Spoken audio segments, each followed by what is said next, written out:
Agora, eu pergunto a vocês, como é que se constrói um imaginário onde 80% da cobertura sobre política é sobre corrupção e suborno?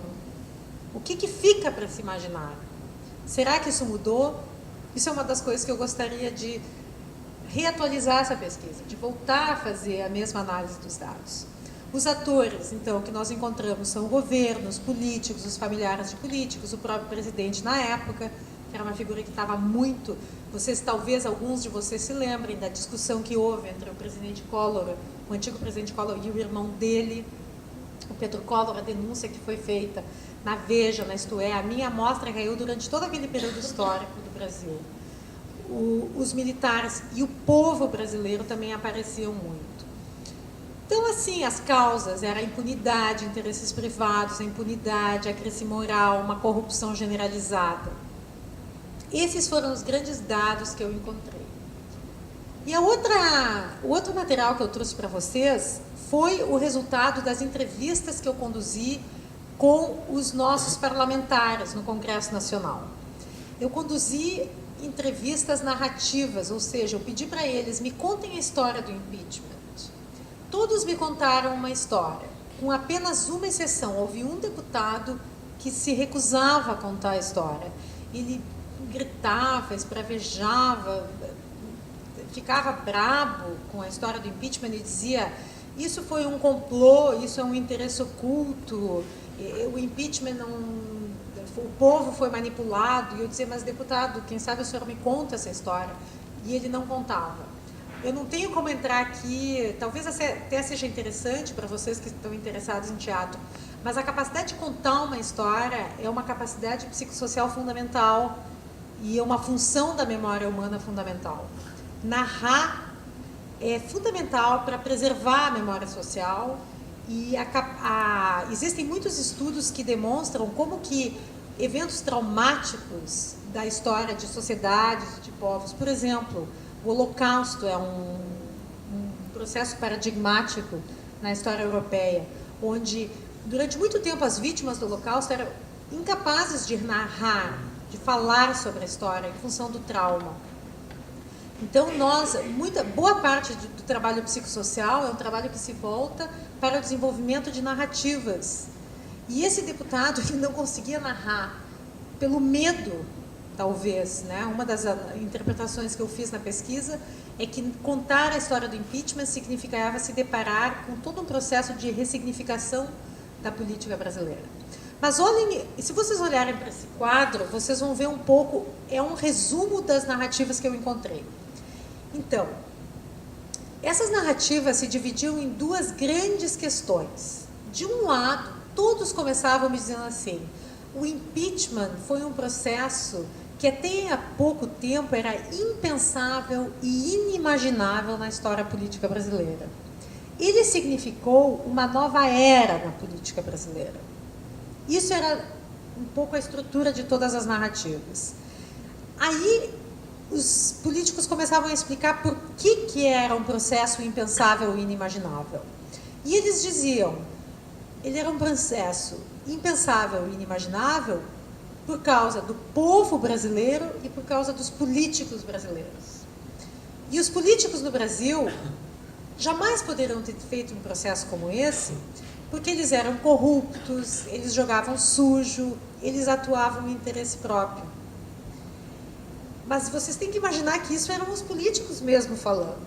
Então, qual era a operação que eles realizavam para justificar isso? Eles produziam um split, como a gente fala, um split, que eu não sei se esse termo talvez seja utilizado em teatro, que é uma dissociação entre o eu que fala e o outro. Então, o eu que falava, o político que falava, dizia assim: para vocês verem o fardo que eu tenho que carregar e o sacrifício que eu tenho que fazer em ser um político. Porque ser político é ser corrupto, é jogar sujo e agir em interesse próprio. A não ser eu, obviamente, que sou um sacrificado e que carrego esse fardo nas costas.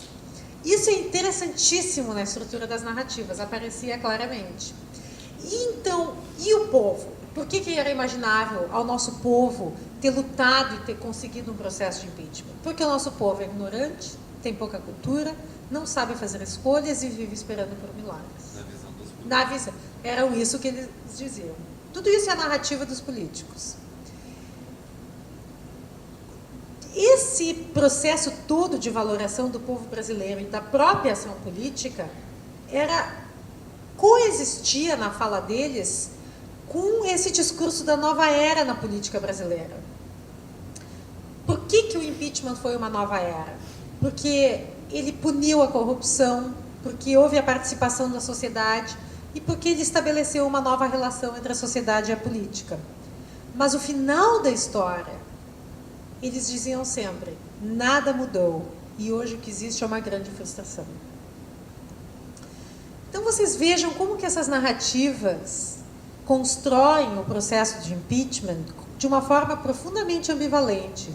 De um lado, eles reconheciam que aquilo tinha um potencial de ressignificar a política brasileira. Mas, de outro lado, eles estavam amarrados a representações do povo brasileiro e da política que fechavam aquele novo sentido e terminavam a história. Se vocês colocarem isso em termos teatrais, o fim da história é um final infeliz, onde existe apenas frustração e nada muda. E isso foi uma das coisas que eu analisei na pesquisa, através de um processo que a gente chama em psicologia social, de um processo de fechamento de novos sentidos, onde os atores sociais e a imaginação social se fecham para a criação do novo, não deixam o novo entrar. Porque o impeachment, por bem ou por mal, ele foi um processo novo na sociedade brasileira. Por que ele não conseguia ser narrado de forma nova? Então, essa foi uma das descobertas mais interessantes da pesquisa, de que o nosso imaginário, principalmente a forma como ele é construído na mídia e na política, pela própria voz dos nossos políticos, ele tende a resistir o novo. Ele perpetua e reproduz um imaginário historicamente consolidado. E eu posso dizer para vocês que eu fiz entrevistas com pessoas interessantíssimas da política brasileira. Muitas delas depois foram cassadas e tiveram seus direitos políticos cassados por corrupção. Né? Houve todo um processo depois no parlamento brasileiro, que vocês devem se lembrar, onde um número enorme de deputados foi cassado e foi destituído dos seus direitos políticos. As minhas entrevistas foram antes disso. E a última parte que eu queria trazer para vocês é a parte dos grupos que eu fiz com estudantes e operários, onde aí começam a aparecer coisas que eu acho que são muito interessantes. Porque nas entrevistas com a população, por assim dizer, não os políticos e não os jornais, as ruas e a política apareciam interligadas na fala dos sujeitos, mostrando que a representação social sobre o público no Brasil aparece vinculada a uma representação sobre a identidade do brasileiro, sobre a identidade nacional, onde um estado do ser brasileiro, que era caracterizado pelos sujeitos como um estado de ser impuro em função da miscigenação brasileira, da mistura da cultura brasileira, justifica, então, o estado das coisas no Brasil. E uma das metáforas mais assustadoras, mais intrigantes e mais fascinantes que eu encontrei nessa pesquisa é a ideia de que nós temos um sangue corrupto que, portanto, explica os processos de corrupção no Brasil. E eu tive que voltar para toda uma literatura da antropologia brasileira para entender esse processo.